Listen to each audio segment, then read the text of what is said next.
Wargamer Online, the home of wargaming.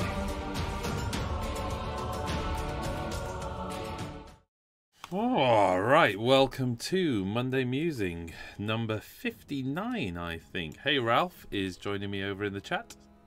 Hey, Phil. Hi, how are you doing, sir? As always, splendid on a Monday. Bless you. Right. Yeah, can you tell we've already been talking to each other for about half an hour or so? You can't really, can you? A whole bunch of people in the chat. Let's say some hello. I think both myself and Ralph have agreed tonight is a nice and relaxed, slow-paced, gentle look through a few things that's going off in the hobby, and we'll have a chat about it. Primarily, we'll be looking things like Kill Team Arena and the Genestealer cult releases, of which I am uber giddy about. There's no denying that. But other than that, just a general look around what's going off in the hobby. We're bound to talk about the Angel at some point. I'm seeing a mixed response to that, Ralph, but maybe we'll come back to that. Before we go anywhere, let's do two things I really need to check. I've literally sold a kidney and bought myself a new microphone because we were getting all of that trouble with the noisy mics. So first things first, can people just tell me whether the new microphone has indeed resolved the noisy microphone situation? Secondly, while I'm waiting for your response to come in, because there's usually about a 30-second lag on that, let's catch up with who's in the chat. So nice and early tonight, we had Moogie Pie. Hey Moogie Pie, Al Kirkham has joined us. Al Kirkham, really wishing you well for your pending operation. Good luck with all of that. Daryl is in there. Congratulations, Daryl, on the fantastic news. In fact, I've lost it now. I did have a photo. You posted up a photo. It's very exciting. But for those of you who know Daryl, he's got a young girl on the way as well. So extending the Hewitt family clan. And of course, we need more girls in the hobby. So perfectly done, Daryl. Good long-term planning there, sir. Ralph's in the chat. Who else have we got? In fact, actually, it was just the four of us having a chat for a good while, wasn't it? Which was kind of nice. And I think if I scroll down, Stuart Noble came in with A Up from the Very Cold North. It's pretty much cold everywhere in the UK at the moment, I think. Anyway, Daryl. Frank Storm saying hello. Moogie Pie was back. Derpimus Maximus saying good evening. Derpimus Maximus having a catastrophic start to his return to the hobby by discovering he simply didn't clean his brushes well enough last time. So spent a good 2 hours cleaning his brushes. To which, Ralph, your advice on that, mate? Isopropanol. Every time. In fact, Ralph, I honestly think you think isopropanol fixes everything. I do. If you've got a cold, isopropanol. I do. But you're absolutely right. In terms of restoring those battered and bruised brushes, isopropanol, used wisely and carefully, is definitely the way forward to get it out of all the ferrule and things like that. It really just sort of get rid of it, doesn't it? But I think And the then trick they is... Sorry, go on. They need to have a nice little brush soap bath afterwards to make him strong again. You're right. They need a bit of conditioning afterwards, don't they? Because it kind of strips all the oils out of those natural hairs, particularly if you've got sable. So you kind of need to do a bit of brush stroke. And you know what I've done as well? Once when I was feeling a little bit giddy, I actually put a little bit of conditioner in there as well. You know, I think it seemed to make me feel happy about things, whether it worked on my brushes or not. Sometimes it's 9/10 of what's going off in your head as opposed to what's going off down at the actual hobby table. Al Kirkham, no, we've covered. And here we go. Rower, DJ the Lucky One, Thor the Limb, all joining us. Moogie Pie says everything is cool. Oh, the sound is great now. Thank goodness. I literally was at my wit's end. What was happening with that is we were doing test records because we had it happen the once and it was really bad. Before the last live show, we did about 20 test records and it did not show up on a single recording. And as soon as I hit go live, the noise was back. And it turned out to be nothing more than a faulty mic, so it only took the tiniest of knocks on the mic. And the sound was bad, so I've literally just had to bin the mic. In fact, Ralph was chatting to me live while I dismantled the mic. I don't know what I was hoping to find on the inside of the mic. What I found was a bunch of electronics. There, stopped at that point and Just had to you know, sell the kidney and buy a new mic. Paul Collier, hey Phil and Ralph, can catch a live show. Yay, Space Wolves being painted. Nice. It's always good when people are painting away on the show. Simon Key is saying good evening all. And IPA, the pseudocreme of painting. Pseudocreme, the saviour of most parents, to be honest. Daryl Uritt, oh shucks, thanks guys. I wish I could take credit for the gender, but I had very little input, to be fair. Just one, is it one chromosome less? I think so. I can't remember how it works out now. Or X and Y's. Jack will know all about that. X and Y's. It's all X and Y's, isn't it? That's what it's all about. And Scott says, hello, WGO family. Hope all is well. The Genestealer Cult Future releases are amazing. Can't wait. You're not the only one. You're not the only one. I tell you what I am going to do. I'm going to pop up quickly on screen, Ralph, somewhere in here. I know that what I always like about these things is while we waffle on for an hour and get no hobby done whatsoever, a whole bunch of people out there in the big wide world are just getting on with their hobby. So I noticed that Daryl had posted up on the Facebook group, Wargamer Online Community Facebook group. He's just posted up his latest progress, and it's a stunning. Is it the bloat drone? I think it's called, isn't it? But stunning job. Blight drone, stunning blight or bloat drone. I'm gonna go with blight drone. I think I tend to trust you more than myself. But so yeah, stunning piece of work, and he's also saying what he's got prepped on his table as well. It's the Moss Isley of painting desks. There's all sorts going off there. So back to my wonderful Ralph on screen. So yeah, there we are. Bunch of stuff going off in the hobby world out there. A bunch of people returning to the hobby after a bit of break from the holiday season. Did you have a break, Ralph? I think you kind of soldiered on through, didn't you? I kind of couple of days off, like 4 or 5 days with the family over Christmas. And then straight back to work and painting, and I actually got something done. So I'm amazed. I've had 2 units done over Christmas until like last week. So knowing, you know, people know how fast I paint, they will be amazed. So yeah, you've really been adopting that. I wouldn't say speed painting, but I'd say swift painting is probably swift. No, to be honest, it's just sitting down and doing it. That's all there is to it. Hard work, you know, dedication. Take that hour a day and just glop some paint on and feel happy about it. Daryl's come in with a timely naming of it's the Foated Bloat Drone. How could any of us have got this wrong? So I said Bloat Drone. I think I was closer. Moogie Blair says, who's broken their no buying new stuff New Year's resolution? Well, I never made that resolution because that seemed a foolish thing to do. Ralph, have you bought anything? Nope. So I can only assume when you say there's no buying for New Year's, this is strictly doesn't cover second-hand goods then, Ralph, no? That is a slightly different topic. It's, you know... No, I bought off a very good friend of ours. I bought some stuff off him that he wants to get rid of. Yeah, I mean, you know, you were doing him a favour. I get that.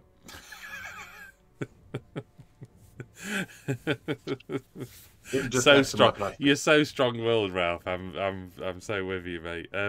I mean, I have to say, to be honest, I received a whole bunch of watercolor paints for review. So here's amongst the metallic white, which I'm obsessed with, came in for review, and I had about 50 of the paints for review, of which I've been doing some experiments and stuff. So if you've been looking at the Facebook group, don't know whether this is going to kind of show on camera. I'm going to risk it. There you go. You can kind of see I've been trying to get a kind of pearl / shell effect. And I'm quite pleased with it. So those will form the part of some sort of quick tutorials and quick tips using the paints, because I think it's the best way of demonstrating the different capabilities of the paints, either using transparencies or some of the shades or some of the coloured metallics and stuff. Yeah, I think I managed about 10 days of using the paints before I just went on the website and just, you know, ground the servers to a halt by just adding everything to my basket. There they are. That's a beautiful rank of watercolor paints there, Ralph. So yes, they're really amazing stuff, and I think that's where my biggest spend has been in the start of the year, except for, of course, having to replace the microphone. So what else have we got going off? We've got a bunch of stuff in the chat. We've got Dave Dog saying Hills Have Eyes meets Mad Max equals new Genestealers, too right. And Richmond says, hey Phil rather. Hey Rich, how you doing? Surprisingly, I haven't just Conquest magazine subscription coming in every 4 weeks. In my defense, I've painted that much in the past 3 to 4 months. I might treat myself in the summer. Well, I mean, in many respects, you are, of course, buying those Conquest magazines as they come in every 3 to 4 weeks. But I like what you're saying. That's a subscription. That again, we've all obviously clearly. Dave Dog says you bought more watercolor paints than me. Yeah, I've literally dragged the website to a halt. I think no, I have been shopping a little bit, haven't I? But they're so incredible value for money, and I challenged myself of painting the Iden of Deepkin entirely in watercolor paints because I kind of figured that was the best way of reviewing them. And you know what it's like. You know, I realised I needed a few more blues and things like that, and before you know it, you know, things got out of hand. Right, let's talk about what's out there. We've got Kill Team Arena on the desk. We are going to hopefully, it's definitely happening this week. It's possibly happening tomorrow night. We're going to be playing one of the Kill Team Arena missions live. We figured essentially what's in this Kill Team Arena box. I'm just going to cut to the desk cam for you. Besides some rather luscious terrain, you know, the kind of Necromunda doors, whole bunch of crates of different sizes. We've also got this lovely little canister in the center here and a bunch of barrels. You can't go wrong with barrels, and some more pipes. So you get 2 of those sprues, which is absolutely brilliant. But besides that, Kill Team Arena really is all about the rules. It's all about the competitive play. And we figured the best way to demonstrate that sort of competitive side of it when you're looking at asymmetrical events and those kind of things is to have a go at it. So that's what we're going to do. I mean, if you go through the book really, and Ralph, you've had a quick flip through this. It went up on pre-order this Saturday, so that was only a couple of days ago. Oh, Ralph, I'll bring you back on. Sorry, old chap. Just looking at a blank desk there.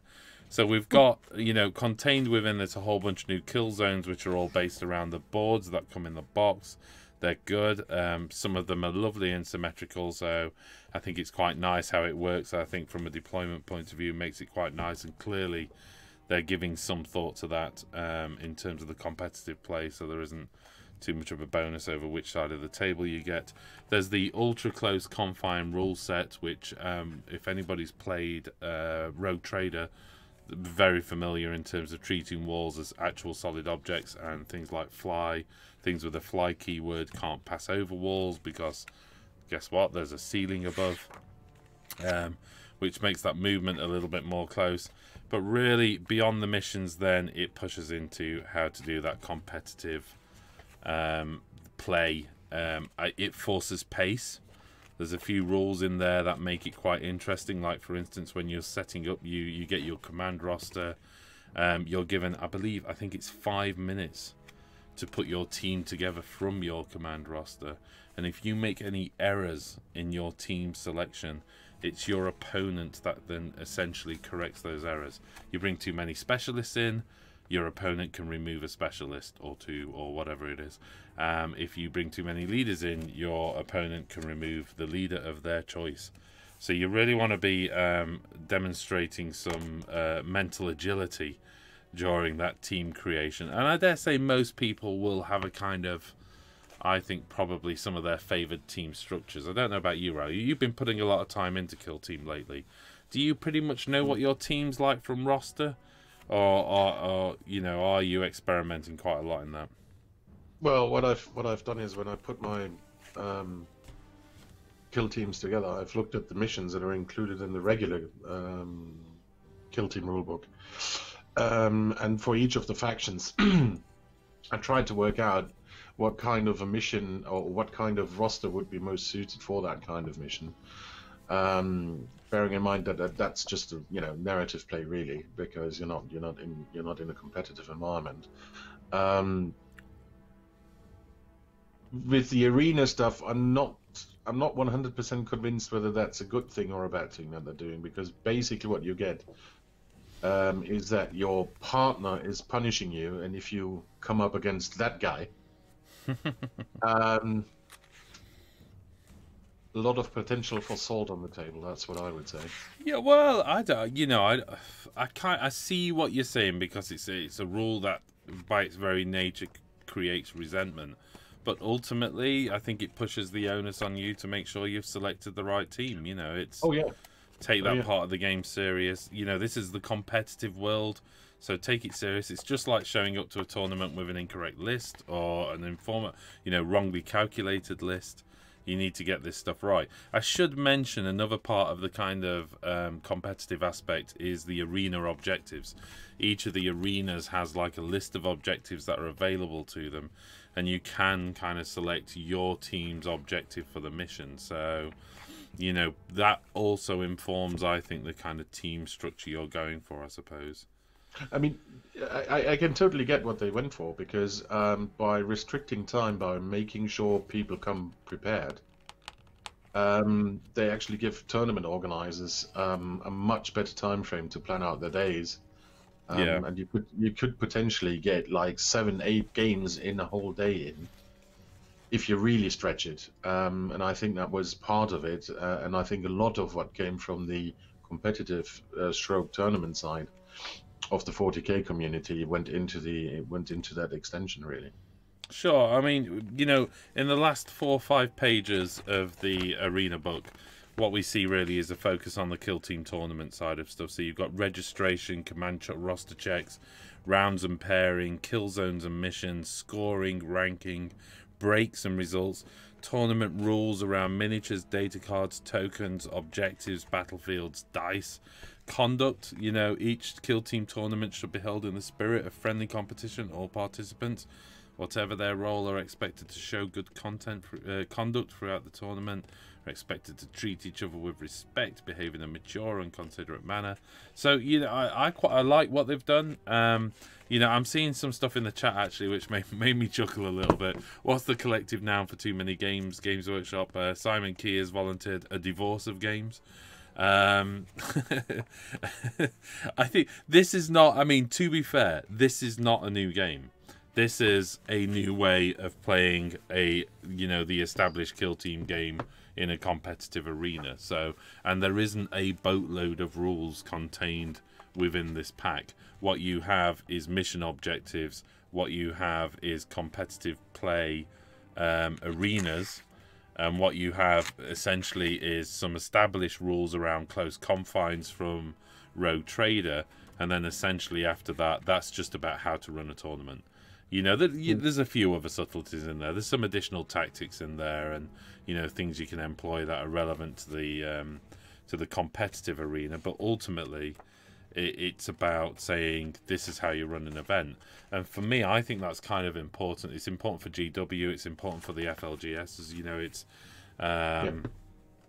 if you want to attract people into the game, then you want to be able to do organized events and to have this kind of guiding. And what I also like about it is this is the kind of thing we could do on the channel.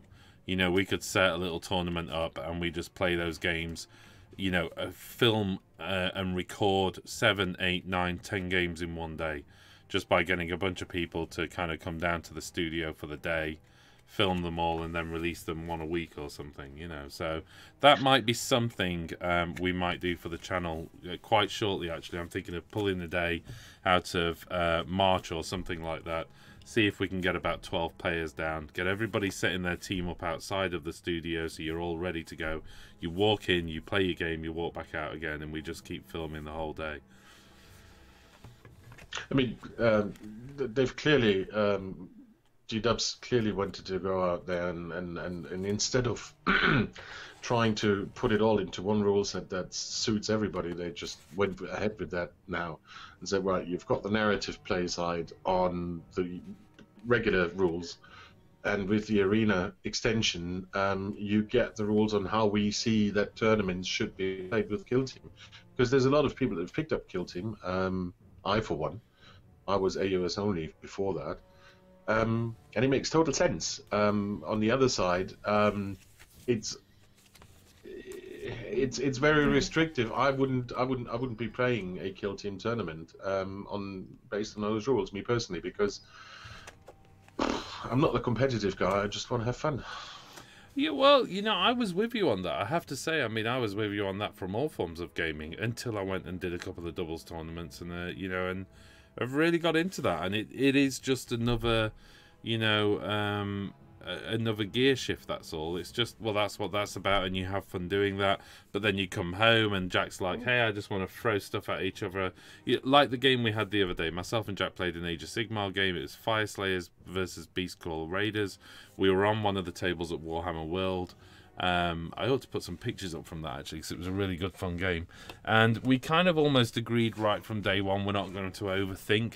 We had about an hour and a half to play, and we definitely wanted to get the game to completion. So we said, like, you know, let's set almost like a thinking limit. There's no 10 minutes thinking at the start of a turn.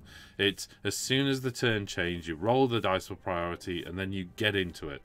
And you move, and if you make a mistake, you make a mistake, but that's both of us, you know, both of us feeling that pain. And it was, strangely enough, it was a great fun game. And yes, I made a tactical error which was catastrophic to me in the first turn and a half, but guess what, I managed to recover in this, and the game became everything about how do I recover from that, and it just created its own dynamic around it. So it was yeah, I'm a little bit more relaxed. I have to say, I'd never really saw myself as a competitive player, but I do think it creates a different sort of timbre to the play spirit, if you like. So, crikey, what we got going off in the chat before we start going on and ranting on it? Because I think, like I say, from a Kill Team Arena point of view, there's not a lot more to cover other than literally showing you the rules in the book.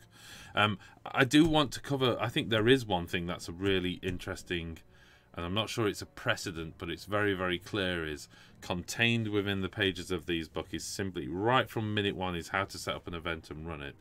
And I think that is a great addition to any of the rule sets. Even if that's an event at your school, an event at your college, a formal event that people are paying to show to. I like the idea that you know, that holistic view is taken of the hobby that says, here's how we do it. And you know, it does take away from when I'm doing the doubles event, you're onto Warhammer World, you're looking for the event pack, you're pulling the event pack down. It'd be great if not, and you know, and 9/10 of the rules, by the way, are just consistent when you do the events at Warhammer World. That literally very little changes between the event packs. So it'd be nice to see that kind of almost as part of the established rule set as well. Yeah, but you know, you've got the tournament scene where each tournament is kind of doing their own flavour of it, and the TOs are basically then putting the packs in. I'm not sure whether that's going to be the case, because as with all the rules that G-Dubs have put out recently, it's a take it or leave it basis. You don't have to if you don't want to. No, of course not. And that's the nice thing about them. Yeah, it is good. It is good. And like you say, it's likewise, I think just as I'm encouraging you to play maybe the kind of almost tournament mindset, maybe I need to try a open narrative, you know. That's something that's, you know, I think would actually suit me more. And yet, I think because we're trying to kind of just, you know, you try and get a game organized, the point system ultimately always being a good way of leveling it out. But I do need to get into that mindset and some more of the open and narrative-based play as well. Good news is, Ralph, how long is it before I come to see you? 2 weeks. 2 weeks. 2 weeks. So we're going to try and get a couple of Kill Team games in. We may even... Do you think we could film a couple of battle reports down there for Kill Team? If I... You know, like the handheld one I did when we were on holiday? I think we could get some of that done. We can do that. We can try it. As long as I can get to throw you in the pool at the end. It's frozen over at the time. So. Oh, that sounds quite painful then. Right, let's have a quick look at what's going on in the chat. 12 Neefs. Oh, and 12, by the way, so sorry I didn't get to see you.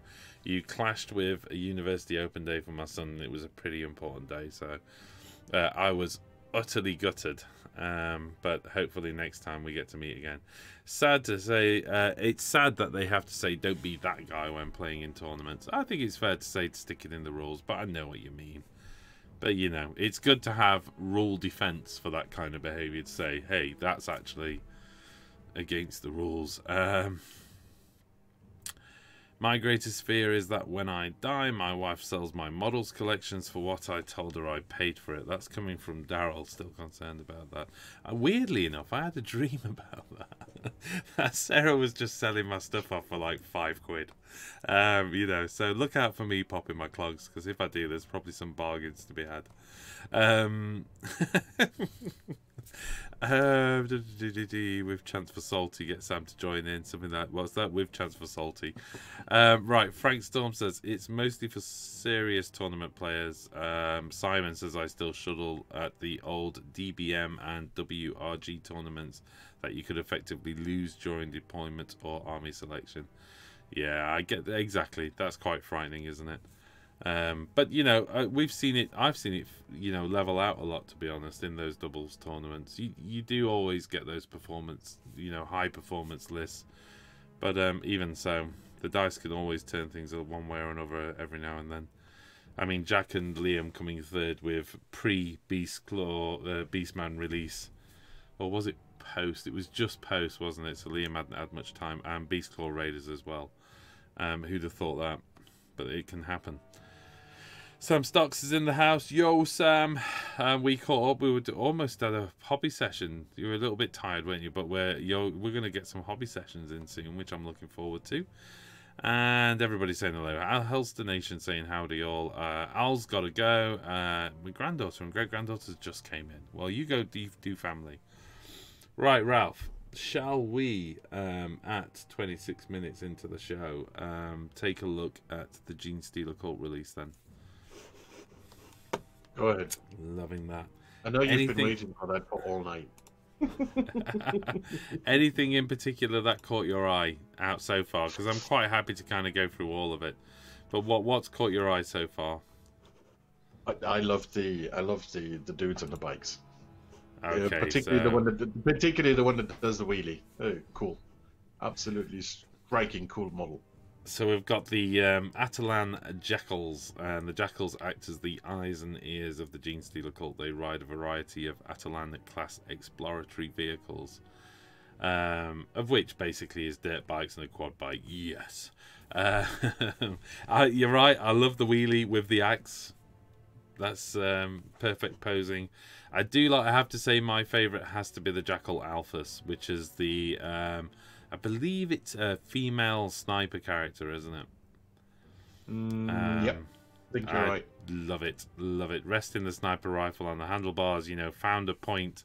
Yeah, a lot of people saying you don't get snipers on the back of motorbikes. Of course you do. That's about getting to position quickly, fast, finding somewhere high and taking a shot from it.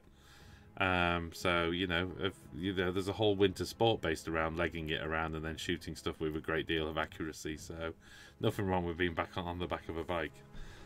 And, of course, we've also got, in that release then, we've got a couple of new characters. The Locust, which essentially is,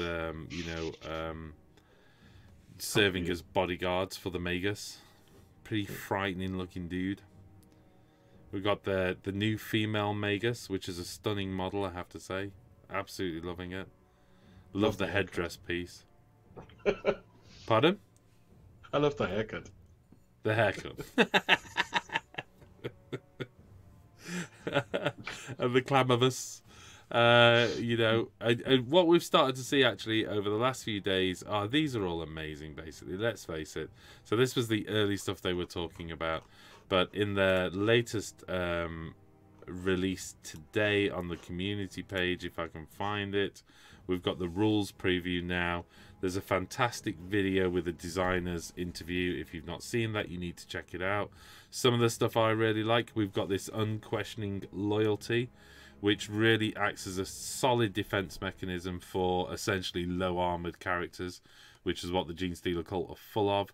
So what you've got essentially is if you're within 3 inches of a friendly unit and you take a wound, you can reallocate that wound on a 4+ to a nearby unit.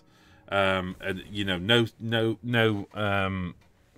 no exceptions. This is mortal wound or wound, basically. You know.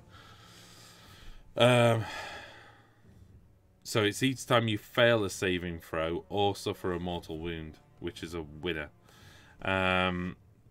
big advantage for obviously lightly armored characters. But at the same time, even if you do take a few wounds, there is a stratagem in there as well. The metabolism. Why can't I say that word? I just expected it to be a funky 40k word, but it is literally the word metabolism. Use this strategy at the start of your movement phase. Select a Genestealer cult character from your army. Gains D3 wounds. That's cool. So it's very thematic. It's very thematic about the Genestealers because, you know, they're gene manipulated.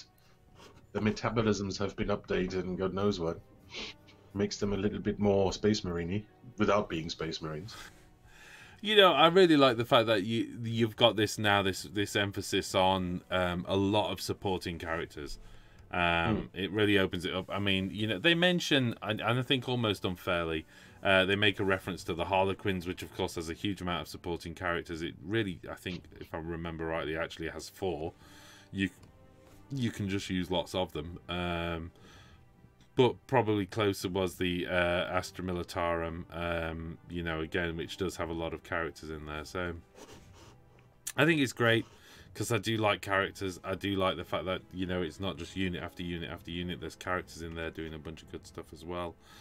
But as interesting as that rule is, it's really not as interesting as the changes to Cult Ambush. So if you've not seen this, they've hinted it a couple of times. Essentially, Cult Ambush now breaks down into 2 options on deployment. You can, obviously your units have Cult Ambush, but you can take one of 2 forms. So the first is setting up underground. So during the deployment, you can set up infantry bite units with Cult Ambush ability underground. At the end of your movement phase, some or all of these units can emerge anywhere on the battlefield, more than 9 inches from enemy models. The freedom you have to suddenly strike the opponents in great force in any direction will cause mayhem. So essentially now, none of this left, right, up, down could be appearing over here, might not be appearing over here. They just pop up anywhere more than 9 inches away from the enemy model. But this is about infantry and bike units. Clearly, you can't be sticking a Lehman Russ to set up underground, as funny as that would be. But if you think that a Lehman Russ hiding in a pothole is unfeasible. You know, the mining truck that you've been working on. You know, that could actually dig its way out the ground. I'm sure of it.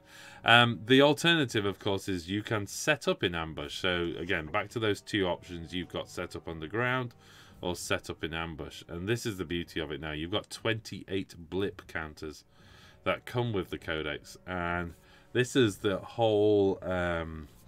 You know, we've seen this mechanic in a few games, but this is all aliens all over.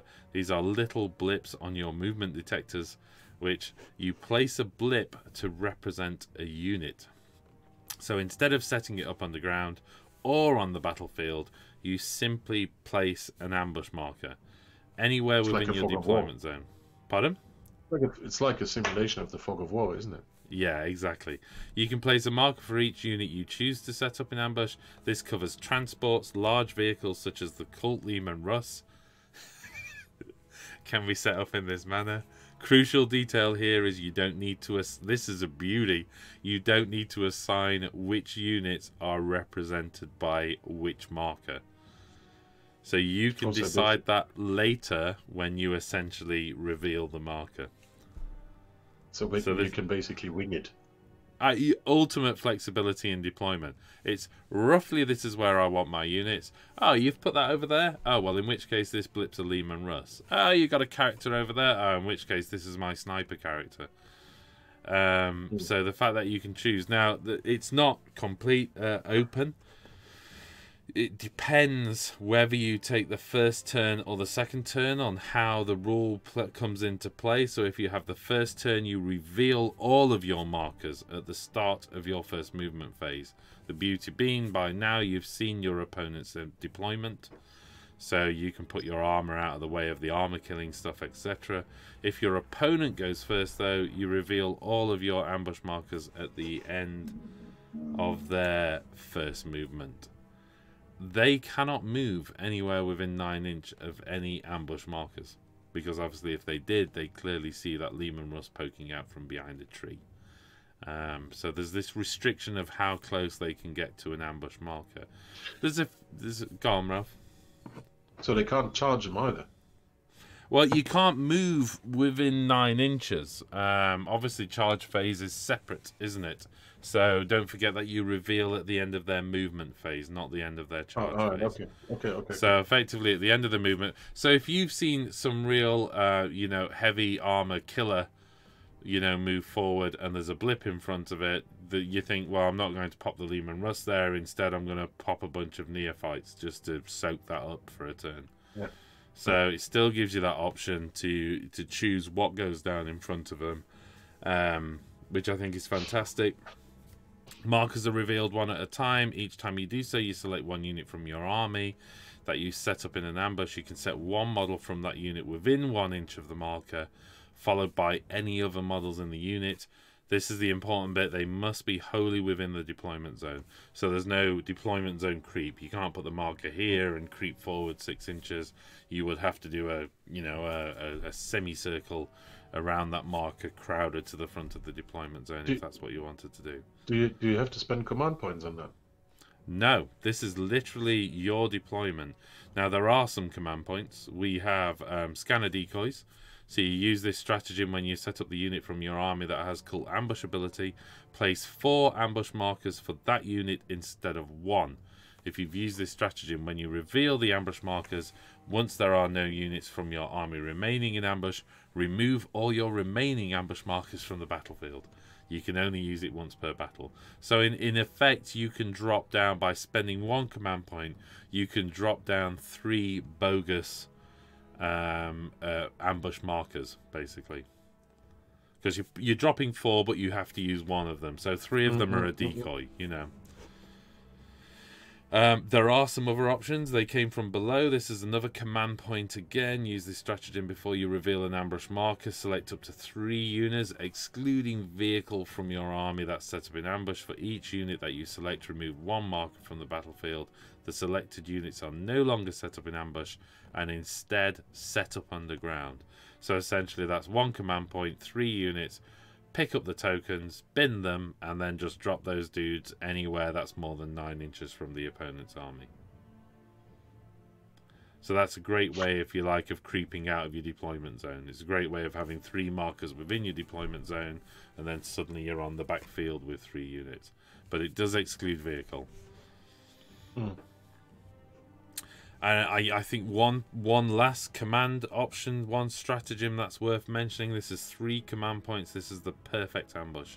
So use this stratagem in the movement phase immediately after you set up infantry or biker units from your army that has the cult ambush ability on the battlefield.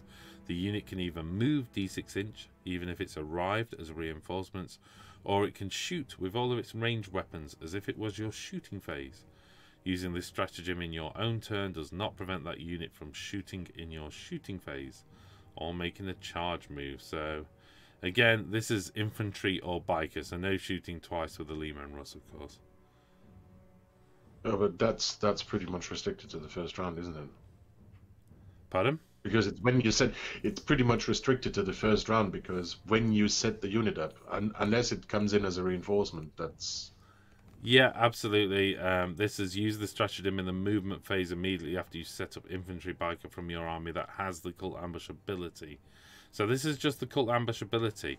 Now bear in mind that you could be setting them up via the coming from the underground 9 inches away, or you can be setting up from ambush, replacing a blip within your deployment zone. So I mean, one would assume you'd choose to shoot if you're sticking the shooty dudes in your deployment zone, but if you're going combat, you know, really that stratagem, the entire thing is around Genestealers. This is about dropping a great big unit of Genestealers coming up from the underground 9 inches away from the opponent, right in their backfield, and then moving d6 inch towards the enemy. Very thematic, I must say. And then of course you get to make a charge, so youchers. Yep. So what's really interesting about when you watch the designers interview really is they were trying to create an entirely different mechanic around this army. Very difficult to predict, very difficult to outthink. These rules are all meant to represent the fact that the Genestealer cult have been planning this for years. So you're not going to outmaneuver them. In every single instance, they are going to outmaneuver you, because they planned this ambush for years, if not generations in advance. So the rules reflect that. You put a Lehman Russ over there, and they find a bunch of tank killers in front of it. You know, you've got a bunch of fast-moving units. You find yourself surrounded by something to bog you down in combat. You've got a nice, solid, defended back wall, and you find a whole bunch of Genestealers breathing down your neck. Well, the only way you can deal with it really is that you know, put loads of wound taking capacity on the table that can dish out, and make sure you've got firepower there. Horde armies, Tyranids would be my choice. Well, eventually the Tyranids do come along and eat the Genestealer cult, so, you know, classic case of backing the wrong horse, I think, as far as the Genestealer cult are concerned. They're really not expecting to be eaten at the end of all this. But, very, very... I mean, this is only part one of the rules preview, and I think we're seeing some really, really significant rules in there, really. All around that deployment, all around the defensibility of those characters. And some very, very cool stratagems. I can't wait to see an opponent's face when all you're putting down is a bunch of red blips. I'm going, yeah. They're like, you what? I put down blip 1. What are you going to put? I can, yeah. I've got the Genestealer cults from my kill team box to be painted. Still, but I have to say I love those models. So maybe in about 2 or 3 years' time, when everybody knows how to play them, I'll jump the bandwagon. Yeah, they're just the new models as well. They were a nice range anyway, but they were a limited range. Now with these new character models and the new vehicles, yeah, mind blown. I don't think we can go far without mentioning the Achilles ridgerunner, really, can we? I'm assuming you've had a chance to look at this? No. Okay, so I gotta be fair about this. I'm gonna leave that one to you. No worries. So this is the Dune buggy, for want of a better word, which it adds, you know, a wheeled vehicle to your arsenal alongside the Goliaths. So this is a vehicle that's in line with what they've tried to do with the aesthetic around the bikes and the quad bike. Well, you have to remember that most of these guys are essentially you know, industrial background. That's why you've got mining lasers and quake cannons and all the rest. These are all miners. How do you fit in terms of lore? How do you fit in some fast-moving vehicles and stuff? Well, it's quite simply, you know, if you're on a desert planet and or if you're on a wide-ranging planet and you need to scout out rich mineral ores and take samples and stuff, you put a couple of guys and girls inside some kind of Achilles, what is it called again? I think the Achilles ridgerunner. And off they go, taking samples and spotting out possible planes to do sort of surface mining and those kind of things. Along with the bikes, of course, and along with the quads. That's what it's all about. It's all about sort of these outriders and scout vehicles that are designed to help them do their job. But of course, when you've got fast-moving vehicles, lightweight fast-moving vehicles, they can easily be adopted for warfare. So stick a mining laser on the back of this, stick a missile launcher on the back of this. This missile launcher is absolutely awesome. I love it. I'll have 20 of those, please, boss. So these repurposed survey equipment, flare launchers, self-preservation and a burst of speed for nearby unit of cult bikers. So the flare launcher, if a model is equipped with a flare launcher, roll a d6 each time it loses a wound. On a 6, the wound is not lost. In addition, once per battle at the start of your movement phase, you can select one friendly cult biker unit within 6 inches of the model, and the unit moves an additional 6 inches as it advances this phase. No dice roll is necessary. So you're just getting that auto 6-inch advance. And on top of that, it's a gorgeous looking model with gorgeous looking crew again. And we're really seeing both genders, you know, at least the main genders represented inside Genestealer Cult. I'm not quite sure when they've got 25% Genestealer, what that classes have as well. But, you know, it's a good old mixture. So we're seeing, again, female characters in the vehicles, female characters on the bikes.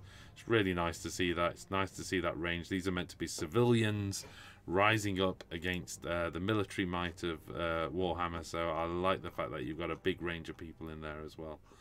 So I there's nothing bad I can say about this vehicle. The only slight doubt I had was the minute I saw it, I thought, why have these guys got a really cool beach buggy? But you know, I think they've given the law, you know, they've given the law some thought. You know, one of my favourite films is Dune, of course, and I love the fact that the Spice Miners are, you know, they've got little scout vehicles, and that time that the Spice Harvester is, you know, about to be attacked by the worm. I don't know if you've seen the film, Ralph. I'm sure you have. Yeah, I did. But, you know, and you see them call their scouts back, and you see this little sand buggy kind of leg it across the dune back into the Harvester and stuff. And I was like, yep, straight away, this makes sense. I am definitely going to be having one like pulling a semi-wheelie with sand just getting kicked out the back wheels. I want to see that sand buggy. Alternatively as well, I think I might get a spare one and make it into a remote control car. I honestly think it can be done. So they look cool. They look really cool. They look cool. Yeah, well, you are, of course, you have done, or you are doing Genestealers for Kill Team, aren't you? But yeah, it's just whether you're going to expand for the full range. Yeah, you know, but in a couple of years' time, once I've done my admegs, probably, maybe, and the orcs, probably, maybe. We'll see. Right, okay, in the chat, we've got Simon Key, add blip rules to Kill Team. Very cool, good idea. Fioris George saying hello to Sam. Amit saying woohoo, just made it. And hello, fellow nerds and nerdettes. What else have we got here? Amit says Genestealer Cult seem to have Klingon forehead ridges. Kapla. Tukuvma. It took me a while to dig that up from the recesses of my mind. I'm pretty happy. There's a bunch of stuff. For instance, Muad'Dib and The Spice Must Flow. Don't get me started on June. I will just go on about it all night. I love the film. I love the books. Just absolutely brilliant. So, and in fact, actually, I quite like the sci-fi series as well. If you haven't seen that, and I know it's meant to be a terrible movie, but it's just my favourite terrible movie. I love it to bits. So yes. Oh, your name is a killing word. Okay. Does it mean that Worf is going to kick their butts every week? Says Depimus Maximus. I wouldn't be surprised, mate. Oh, everybody's gone into June chat now. Spice must flow. It must flow. It's all flowing. So there you go. By the way, my entire Genestealer cult were essentially Spice Miners. That was the whole idea. So Jack, with his AdMech and the board we were working on, and the Zone Mortalis board we worked on, was the idea that, you know, huge sandworms, which were actually based on some ancient Tyrannid Leviathan that's kind of bred underneath the sand and stuff. So yes, that's what we were actually playing a strong homage to Dune through all of that. So quite happy for it to continue in that direction. Do you know, I read those books when I was 12, 13, something like that. Yeah, that's young for those books. I was heavily into sci-fi back then. Trust me. Well, you kind of have to be for those guys, don't you? For those books, certainly. It's a good old troll through those books. But I absolutely love them. I have to say, I do love them. But you know, I think it was just I really got into the film at a certain point, and the books at a certain point, and they've just ingrained themselves into what I think fantasy is all about. It's all the blue eyes, Phil. That's what blue it is. eyes, isn't it? Right, what else have we got going off? I tell you what's going. What I want to do is have a quick look over. It's connected to Kill Team Arena new commanders. We have got this release, which is on pre-order now, folks. We have, trying to find it out now. So this is Starn's Disciples, possibly one of the coolest miniatures Games Workshop have ever released. So if you've not seen this, let me just see if I can bring the character up, which I'm sure I can, and I'm sure everybody's seen this by now. But this Genestealer cult, sharp shooter, absolutely stunning. Shooter. Definitely going to get that box. I think I said definitely enough. Theta 7. Yeah. That's the one. Have you gone with Theta 7? Yeah, you're doing it. Okay, Ralph. When are we seeing each other? How long have we got before we see? I've not bought it. I've not bought it yet. It's not bought yet. I know. Oh, of course, you did ban yourself. I'm thinking, can we get these and paint them, and when we get together, play them in time? No. Can get them in time. Man. That's such a poor response to a challenge. That's such a horrendously poor response to a challenge. Yeah, I am not disappointed at all. Okay, it's not going to happen, mate. I've got the other ones ready. And I've got the Megas. Megas. The Megas. Data Thrust. Already almost done. So yeah. Frank Storm has just corrected me. Of course, it wasn't a sharpshooter. He's a gunslinger. That's the term I was looking for. That's why I was stumbling over the word, because I knew I was onto the wrong thing anyway. On top of that as well, we also have the Kill Team environment as well. So this is Fronteris. I love what they've done. For those of you who watched the battle reports we did for Kill Team, this was all using the moon base and painting them up. And I love what they've done with this. It's stunning. So, yes. And I love the fact that you can now get a box set where the doors are easily accessible, because that was a real problem. I love that door sprue. It's not been available in all of them. I am somewhat giddy to find out finally they're available as well. So, happy Phil, basically. And if only I hadn't had to spend on a new microphone, then I'd probably be buying them. But, you know... Not to mention the paints that I only went and gone and bought. I'm doing so well on my don't spend on the hobby. Right. Okay. Well, we are 8 minutes to really. Anything else? Do you want to talk about? Go on. We've got the winged guy. Sanguinius. Yeah. Yep. Okay. Yeah, he says a little bit hesitantly. Here we go. Sanguinius. There he is. Lovely old artwork, by the way. I love Abaddon in this old artwork. Absolutely love it. He just like a cantankerous old chap who just says, "Get off my lawn." That old Terminator style with the big shoulder pads. Love it. He just doesn't look terrifying at all, does he, Abaddon, in that image? But back then, when I was a kid, I thought that looked amazing. I love these guys down here, by the way, which kind of crowded under the floor. And then Sanguinius, Only Gone and All Dead.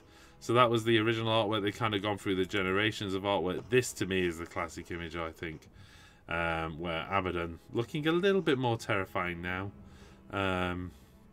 Sanguinius dead on the ground, and the Emperor swooping in there.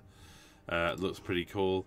And then, of course, we get into the Heresy era artwork, where really they're establishing this armor look and the sword look, etc., with the hand guard, which has got a little bit of sort of whole bunch of styling from different areas, but the bits of metal that guard the hand, I think, is kind of like a French rapier or something like that. There is bound to be some weapon historians out there that can correct my rather appalling assessment of where that styling comes from.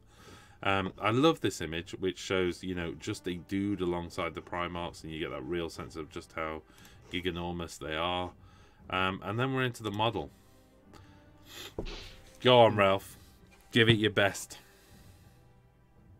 Oh, sorry, it's Horus, not Abaddon. Heaven's sakes. What was I doing? Sorry about that. Talk about the model. Yeah.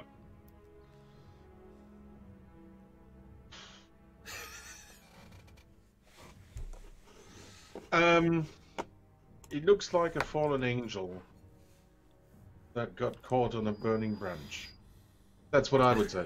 It's not my aesthetic. I mean, you know what? I'm on the fence with this. I have to say, sorry about this. Back in a second. It's got so cold in here that the emergency heating to stop me dying has just kicked off. So I've just turned it off, of course. I think they were always going to find it difficult to please everybody with this image, with this model, because the expectations are incredibly high. So let's just park that for a second. 2, I think Games Workshop have done what they've done with so many model releases before, and potentially selected a really bad angle to show us. It's difficult to work out what that knee's doing. It's difficult to work out exactly that sword. The way it's held is a bit odd, but maybe it's not a bit odd if we were just. I'd love to have seen it more from the right. You know, just rotate round the front of his face a little bit and give me that view, which might make it look less 2D. Because obviously they've gone straight on with the wings, and it just makes the whole thing look a bit 2D anyway. And then we're down to. Sorry, go on. Yeah, I think they focused, when they took the picture, they focused too much on the wings. Because that's the feature that they wanted to really make pop. Yeah, exactly. That's what they wanted to show everyone. And then we're down to the pose itself, which means they've had to make a compromise. If you're going to have him flying down, which of course it's Sanguinius, you kind of want him to be flying. If they'd have had Sanguinius stood with his wings folded, everybody would have complained he's not flying. And so as soon as you put him flying, your next challenge, how do we support him? Do you stick him on a clear plastic base? No, because this is the Primarch series, and you don't see plastic bases. That's not how it's done. So we've got this, this infamous lava finger behind him, propping him up, possibly by his billowing cloak. And again, maybe the angle of the image is not doing us any favours there, because it just looks like it goes up between his legs and supports him there, sort of thing. But if it's a little bit further back, if the model's cloak is swooping over to that column and he's suspended in midair, it swoops kind of around it, and that's how they attach him. It's the... So I've said this before and I'll say it again. Right now, my instant reaction was, it's a bit Coraxy / Fulgrim with feathered wings. And then I was kind of like, well, it's what the artwork is. He's a Primarch, what are you going to do? Give him 8 legs to make him look different? It's not how it works. The armor looks fantastic. I have to say the detailing on the armor looks beautiful. Oh yeah. The paintwork is a fantastic job on the model itself. I just think it's the chosen angle for me for the image. So until I see it in a 3D spin around, I'll kind of reserve judgment at this stage. But I haven't looked at it and gone wow. And looking online, roughly, that I think it's fair to say that's pretty much been the reaction, hasn't it? Nobody's gone wow, this is amazing. Not what I've seen. I mean, when I first looked at it, and I thought something's odd, something's off, something's not, doesn't tick with me. It doesn't. The miniature itself, the posing, doesn't speak to me. Doesn't make me want to have it.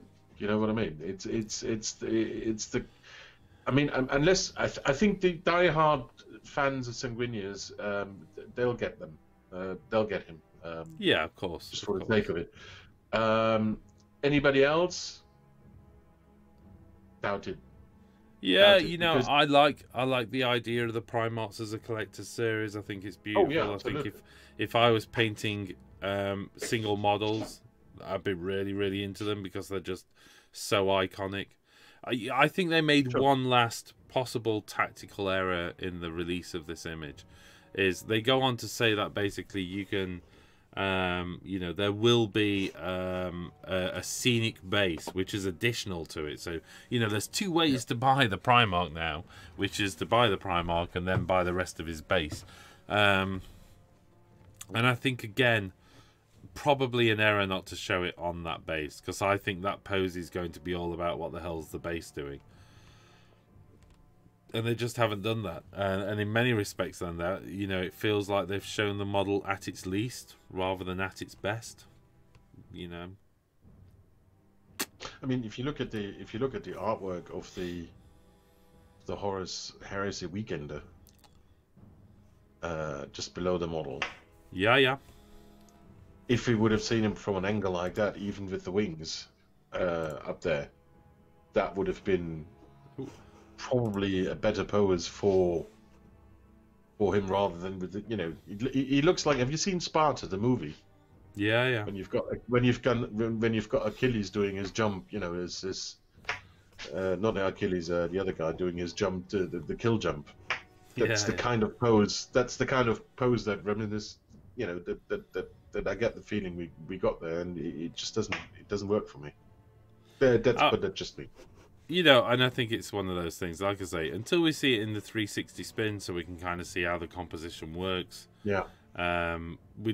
Personally, the model in itself, the detail, the wings look absolutely beautiful and stunning. It's just all of that's good. Right now, it feels around the pose, and that to me is more a responsibility of the angle of the photo than it is the model at this stage. But maybe I'm completely wrong, and I'll change my mind once I see the 360, and I'm going, wow. I might end up with 10 of them. No, it's not going to happen. Because that'd take me 5 years to paint. So, okay, lots of people correcting me on Abaddon / Horus. Yeah, sorry about that. I drifted off. Of course, it was Horus. What was I talking about? Roa says not a fan of the model Derpus Maximus. The hair looks off, even considering the reef that is for some reason under his hair. Well, we've seen that it's a metal reef, so it's kind of woven around his hair, I suppose. I get what you mean, though. If it pulled it down over his head and then it's flowing up how did the hair get back under the reef again? I get that. But, he's a Primarch. His hair could behave in an ethereal and amazing way. Because remember, they're not just creatures of the flesh. Here we go. Scott says more like a basket hilt broadsword. The broadsword, Ralph. You're right, something like that, a basket hilt. But yeah, I like that. I think it gives it a unique styling. Again, reverse judgment. Is he doing that? Is he is it down, or is he coming in like almost like throw it like a spear? I think he's holding it like that. Like that. Yeah. We look pretty stupid. Which again, at that angle doesn't make a lot of sense. But if the arm is further out, then yeah, that kind of works. Well, if you coming kind down, of, it's a downward stabbing motion. Yeah. I know. Let's just wait for the 360, and hopefully Games Workshop will see the community's response, which, like I say, so far what I've seen is a lot of then if I were the Warhammer community team, I'd quickly just pump out the 360 view tomorrow and let people have a good look around the model. That would be my call. But hey, who listens to me? Derpimus, I think the pose is all to do with the alternate base. They mention it exactly. It's going to really kind of fill in the gaps, probably. Jim Wilson says, hey guys, I'm just a tad late, so I'll have to watch it back, catch up later, but wanted to say hi. Hey Jim Wilson, good for you. Good of you to join us. We are, of course, in that rather extended chat around Sanguinius. He wouldn't really need to stab as such. I think momentum from the downward dive would be enough to do the damage. Exactly, yeah. But even so, close to your body kind of feels like it's hard to put strength in. So if it was further out, that kind of makes sense. But well, hey, yeah, right. You're right. He's flying down at the end of the day, and he's a Primarch. And I dare say, if he landed on top of my car, I wouldn't be very happy. I'm sure he would scratch the bonnet. Or do a whole bunch of more damage. Right, okay, we are at 4 minutes past 10. I think it's been lovely to have been joined by everybody in chat, and thank you very much for Ralph to coming along tonight and keeping me company. My pleasure as always. Excellent. You're reversed for some reason, Ralph. Did you reverse your image? I did. But that was half an hour ago. Yeah, well, that's the way the world works. This is the way the world ends. With a whimper. This is the way the show ends. I'm going to say goodnight to everyone. Thank you very much for joining us this week. We will see you again next week. As I mentioned, there may well be a live show tomorrow night. We will be playing some Kill Team, which will be good and fun to do. If it doesn't happen tomorrow night, it will definitely be happening Wednesday night. So yes, look forward to that, and we'll see you again soon. Oh, I should actually mention there's a couple of videos going up fairly soon as well. We will be looking at War Colour. We've got some Spellcrow stuff to have a look at as well. And can I think of anything else that's going up shortly as well? We do have a battle report going up on YouTube as well shortly. I just need to do a quick edit on that. Oh, and there's a painting tutorial as well for MDF terrain. So there's a whole bunch in the next, hopefully in the next week and a half, I would say we'll get that stuff up. Good night to everyone. Good night, Ralph. Night. See y'all. See you next week. Bye.